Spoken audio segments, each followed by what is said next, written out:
और इस वीडियो में हम यूपी स्कॉलरशिप 2024-25 का फॉर्म रिन्यूअल अर्थात नवीनीकरण करना सीखेंगे। बहुत सारे बच्चों के सामने समस्याएं आ रही है। बहुत सारे बच्चे कह रहे हैं कि सर मेरा फॉर्म ऑटोमेटिकली लॉक हो जा रहा है। बहुत सारे बच्चों का कहना है कि सर मेरा फाइनल प्रिंट नहीं निकल पा रहा है। तो ए टू जेड मैं आपको सारी जानकारी देने वाला हूँ कि कैसे आपको अपने फॉर्म का रिन्यूअल करना है, कैसे आपको फाइनल प्रिंट वगैरह निकालना है। सबसे पहले तो सभी स्टूडेंट से रिक्वेस्ट है कि यूपी स्कॉलरशिप से संबंधित हर एक प्रकार की ऑफिशियल और ऑथेंटिक जानकारी पाने के लिए आप सभी स्टूडेंट चैनल को सब्सक्राइब कीजिए, बेल आइकन को प्रेस करके ऑल पे क्लिक कर लीजिए और टेलीग्राम चैनल को ज्वाइन कर लीजिए। ठीक है। सबसे पहले देखिए, आपको गूगल में जाकर के यूपी स्कॉलरशिप सर्च करना है। आपको यूपी स्कॉलरशिप की ऑफिशियल जो वेबसाइट है वहाँ पे विजिट करना है। उसके बाद से यहाँ पे थ्री डॉट पे क्लिक करके यहाँ पे देखिए डेस्कटॉप साइट का ऑप्शन दिख रहा होगा। अगर आप मोबाइल फोन से रिन्यूअल करने जा रहे हैं तो यहाँ से आपको डेस्कटॉप साइट पे कर लेना होता है। फिर आपके सामने यहाँ पे देखिए एक स्टूडेंट का ऑप्शन दिख जाएगा। इस स्टूडेंट वाले ऑप्शन पे आपको क्लिक करना है और आपके सामने 4 ऑप्शन आएँगे। तो ये जो आपको तीसरा ऑप्शन दिख रहा होगा, आप रिन्यूअल करने आए हैं, तो इस तीसरे वाले ऑप्शन पे आपको क्लिक करना है। थोड़ी देर क्लिक किए रहना है, फिर व्हाइट वाले पोर्शन को छोड़ कर के कहीं साइड में क्लिक कर देना है। फिर आपके सामने फिर से 4 ऑप्शन आएँगे। तो पहला जो है वो आपके कक्षा 10 के बच्चों के लिए है, दूसरा कक्षा 12 के बच्चों के लिए है। यहाँ पे एक चीज़ का आपको ध्यान रखना है, जो प्री मैट्रिक के स्टूडेंट थे, कक्षा 10 के स्टूडेंट्स हैं, उनका रिन्यूअल का प्रोसेस अलग है और post matric other than intermediate के बच्चों के रिन्यूअल का प्रोसेस अलग है। जो दूसरा ऑप्शन है वो कक्षा 12 के बच्चों के लिए है, जो कि जिन्हें हम पोस्ट मैट्रिक कहते हैं। तीसरा जो ऑप्शन है वो यूजी, पीजी और डिप्लोमा के बच्चों के लिए है, जिन्हें हम कहिए कि post matric other than inter के नाम से जानते हैं। जैसे कि आप BA, BSc, MA, MSc, BCom, MCom, DElEd, ITI, polytechnic, BTech, BEd, BCA, MCA, LLB, nursing वगैरह कोर्स करते हैं। ये सब post matric other than inter में आते हैं। तो जो जो भी आपकी कैटेगरी होगी, जो भी आपका कहिए कि कोर्स होगा, उस हिसाब से आप अपना सिलेक्ट कर लेंगे। ठीक है। प्री मैट्रिक यानी कि पहला कक्षा 10 के बच्चों के लिए है, दूसरा कक्षा 12 के बच्चों के लिए है और इससे ऊपर की जो भी कोई भी पढ़ाई आप कोई भी कोर्सेज वगैरह करते हैं, तो ये तीसरा जो ऑप्शन दिख रहा होगा post matric other than inter student login, ये आपके लिए है। तो चलिए इस वाले ऑप्शन पे हम क्लिक करके आगे की ओर प्रोसीड करके आपको दिखाते हैं। आपका जो भी होगा उसको आपको चूज कर लेना है। ठीक है। फिर आपके सामने कुछ इस प्रकार का इंटरफेस ओपन होकर आएगा। तो यहाँ पे पहले और दूसरे वाले ऑप्शन में आपको कुछ नहीं भरना है। तीसरे वाले ऑप्शन में आपको अपने जो भी स्कॉलरशिप का प्रीवियस ईयर का रजिस्ट्रेशन नंबर है उसको फिलअप करना है। फिर आपको अपना डेट ऑफ बर्थ फिलअप करना है और यहाँ पे पासवर्ड का ऑप्शन दिख रहा होगा, पासवर्ड फिलअप करना है। इस कैप्चा को यहाँ पे फिलअप करना है। पासवर्ड अगर आपको याद नहीं है तो यहाँ पे देखिए फॉरगॉट पासवर्ड का एक ऑप्शन आपको मिल जाएगा। यहाँ पे क्लिक हियर पे क्लिक करके आप नया पासवर्ड यहाँ पे बना सकते हैं। कभी कभी वेबसाइट में समस्या रहती है, तो यहाँ पे भी समस्या आती है, आपका पासवर्ड आपको नहीं मिल पाता है, लेकिन आप ट्राई करेंगे 2-3 बार तो आपको पासवर्ड आपको मिल जाएगा। ठीक है।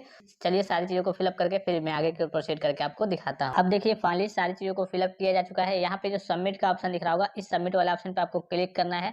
अब जैसे इस पे क्लिक करेंगे आपके सामने कुछ इस प्रकार का इंटरफेस ओपन होकर आएगा। अब देखिए आपका कैसे ओपन होकर आएगा, आपका इस प्रकार से ओपन नहीं होकर के आएगा। आपका ये जो ऑप्शन है रजिस्ट्रेशन का, यही केवल आपका ग्रीन टिक होगा और ये सारे ऑप्शन जो है ये आपके ग्रीन टिक नहीं होंगे। ठीक है। इसको आपको ग्रीन टिक करना होता है, वेरीफाई करना होता है। तो इस बार जो रिन्यूअल का प्रोसेस है, नवीनीकरण का प्रोसेस है, वो काफ़ी सिंपल कर दिया गया है, काफ़ी आसान कर दिया गया है। आपको अपनी ओर से कुछ फिलअप नहीं करना है, बस आपको अपना एनपीसीआई का वेरिफिकेशन वहाँ पे करना है। अब कैसे करना है वो थोड़ा-सा समझिए। ठीक है।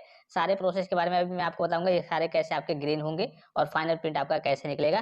तो यहाँ पे जो 3 पैरेलल लाइन दिख रही होंगी, इस पे आपको क्लिक करना है। उसके बाद से आपके सामने कुछ इस प्रकार का इंटरफेस ओपन होके आएगा। जब पहली बार आप यहाँ पे विजिट करेंगे तो ये जो ऑप्शन दिख रहा है, ये पहला रजिस्ट्रेशन करें, बस यही आपका टिक होगा। दूसरा और तीसरा आपका ओपन नहीं होगा, टिक नहीं होगा, ये ग्रीन टिक नहीं होगा लेकिन ओपन नहीं होगा, क्योंकि ये फर्स्ट ईयर में ही आपका वेरीफाइड होता है।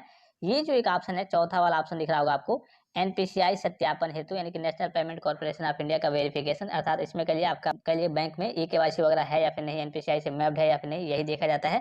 तो बस ये ऑप्शन आपके सामने ओपन होगा एनपीसीआई का, और जैसे इस पे क्लिक करेंगे चेक एनपीसीआई स्टेटस का एक ऑप्शन आएगा, उस पे आपको क्लिक करना है। अगर आपका एनपीसीआई से मैप्ड होगा तो ऑटोमेटिकली यहाँ पे वेरीफाइड हो जाएगा। फिर जब रिडायरेक्ट होकर के आप वापस आएंगे यहाँ पे करिए कि देखेंगे तो ये जो ऑप्शन है, ये सारे ऑप्शन आपके क्या हो जाएंगे, ग्रीन टिक हो जाएंगे। और ये जो ऑप्शन है मेन होता था नवीनीकरण आवेदन पत्र को संशोधित करें, जहाँ से आप गत वर्ष के प्राप्तांक, पूर्णांक वगैरह आपके अपने एडमिशन के डेट, बोर्ड का रजिस्ट्रेशन नंबर अर्थात इनरोलमेंट नंबर वगैरह फिलअप करते थे।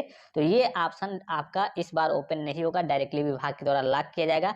अब लॉक किया जाएगा तो फिलअप कैसे होगा, तो ये सारी चीजें आपके कॉलेज के द्वारा फिलअप की जाएंगी। ठीक है। विभाग ने पहले क्या होता था कि आपको मौका दिया जाता था कि आप अपने स्तर से फिलअप कर लीजिए। अब आपको मौका नहीं दिया जा रहा है, ये कॉलेज के द्वारा सारी चीजें फिलअप होंगी। नोटिस भी मैंने आपको टेलीग्राम पे सेंड कर दिया है, जो विभाग के द्वारा ऑफिशियल नोटिफिकेशन जारी हुआ है। ठीक है। तो ये सारे ऑप्शन आपके टिक होंगे। उसके बाद से आप देखेंगे ये जो ऑप्शन जब आपको मिल नहीं रहा है तो ये भी ऑप्शन आपको नहीं मिलेगा जांच हेतु आवेदन प्रिंट करें। भाई जब कुछ संशोधन होता है, संशोधन करना होता है, तभी ऑप्शन दिया जाता है कि हाँ आपने भरा है, उसको आप प्रिंट करके मिलान कर लीजिए कि आपने सही भरा है या फिर गलत भरा है। अगर गलत भरा होगा तो फिर से संशोधन कर लेंगे और उसके बाद से जाकर के आपको फाइनल लॉक करने का मौका मिलता है। तो ये ऑप्शन भी आपको ओपन नहीं होगा, ये भी ऑप्शन भी ओपन नहीं होगा। और कहने का सीधा मतलब है यहाँ से लेकर के यहाँ तक कोई ऑप्शन नहीं ओपन होगा। बस ये ऑप्शन आपका एनपीसीआई कर लेंगे, एनपीसीआई के बाद से डायरेक्टली आपका फॉर्म लॉक होगा। लॉक के बाद से तुरंत आपको जो फाइनल प्रिंट की हार्ड कॉपी होती है वो आपको देखने को मिल जाएगा। तो यहाँ पे सबसे नीचे दिख रहा होगा संस्था है तो आवेदन प्रिंट करें, डायरेक्टली आपको मिल जाएगा। पहले 3 दिन का समय लगता था, अब इसमें समय नहीं लग रहा है, डायरेक्टली आपका फाइनल प्रिंट मिल जाएगा। ठीक है, यहाँ पे अगर आप देखेंगे तो देखिए आपको डेट दिख रहा होगा, जिस भी डेट में आपका यहाँ पे प्रिंट करेंगे वो डेट आपको दिखा देगा। छाप तारीख 26 अक्टूबर 2024 के डेट में। फिर यहाँ पे दिखा देगा कि शिक्षा संस्था में जमा करने। तो ठीक है, जो आपका नॉर्मल सा प्रिंट होता है ऊपर आप प्रिंट करते हैं देखने के लिए, उसमें रहता है कि हाँ ये शिक्षा संस्था में जमा करने हेतु मान्य नहीं है। और जो आपका फाइनल प्रिंट निकलता है उस पर रहता है कि हाँ शिक्षा संस्था में जमा करने हेतु। यहाँ पे 2024-25 आपको दिख रहा होगा। ठीक है, और यहाँ पे फोटो वगैरह दिख रहा होगा। बहुत सारे बच्चों का यहाँ पे फोटो नहीं आ पा रहा है तो उसको लेकर के वो चिंतित है कि पता नहीं मेरा फोटो नहीं आ रहा है, पता नहीं मुझे फोटो अलग से लगाना पड़ेगा या फिर नहीं। तो आपको कुछ नहीं करना है, फोटो नहीं आ रहा है तो आपको घबराने की जरूरत नहीं है। वो आपका फॉर्म वैसे भी कॉलेज से फॉरवर्ड हो जाएगा, वेरीफाइड हो जाएगा। ठीक है, फिर नीचे की ओर आएंगे तो नीचे की ओर देखेंगे अगर आप, तो यहाँ पे डॉक्यूमेंट्स वगैरह रहते हैं, क्या क्या डॉक्यूमेंट्स आपको सबमिट करना है वो सारी चीजें यहाँ पे लगभग 8-9 डॉक्यूमेंट्स रहते हैं। पिछली बार आपने जमा किया होगा तो आपको मालूम होगा, इसको पढ़ लेंगे, मैंने पिछली वीडियो में आपको बताया था। तो ये आपके रिन्यूअल का इस बार सिंपल सा नॉर्मल सा प्रोसेस है। जो नोटिस है कि आपको फॉर्म नहीं फिलअप करना है उसको मैंने टेलीग्राम पे सेंड कर दिया है। जो यूट्यूब चैनल का नाम है वही टेलीग्राम चैनल का नाम है, उसको जाकर के ज्वाइन करके आपको देख लेना है। और कॉलेज वाले मांगे तो कॉलेज में दे देना है। आपको इस बार रिन्यूअल में कुछ नहीं करना है, बस आपको एनपीसीआई का वेरिफिकेशन करना है। उसके बाद से फॉर्म आपका ऑटोमेटिकली लॉक होगा। उसके बाद से डॉक्यूमेंट्स के साथ और जो फाइनल प्रिंट की फोटो कॉपी है उसको कॉलेज में सबमिट कर देना है। फिलहाल इस वीडियो में इतना ही, इजाजत दीजिए, धन्यवाद, थैंक्स फॉर वॉचिंग। मिलते हैं नेक्स्ट वीडियो में।